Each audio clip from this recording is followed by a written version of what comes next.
At the age of 5, his father died. At the age of 16, he quit school. At age 17, he had already lost 4 jobs. At age 18, he got married. Between ages 18 and 22, he was working as a railroad conductor and failed. He joined the army and washed out there. He applied for law school. He was rejected. He became an insurance salesman and failed again. At age 19, he became a father. At age 20, his wife left him and took their baby daughter.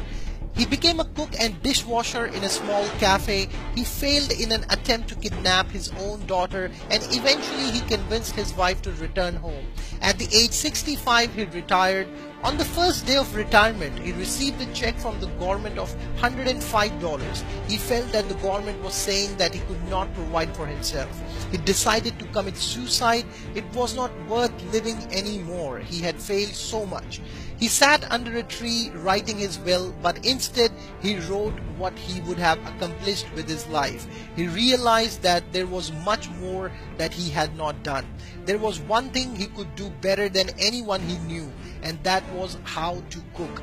So he borrowed $87 against his check and bought and fried up some chicken using his recipe, and he went door to door to sell them to his neighbors in Kentucky. Remember, at the age of 65, he was ready to commit suicide, but at the age of 88, Colonel Sanders, founder of Kentucky Fried Chicken Empire, was a billionaire. It's never too late to start all over again. Most importantly, it's all about your attitude. Never give up, no matter how hard it gets. You have what it takes to be successful. Go for it and make a difference.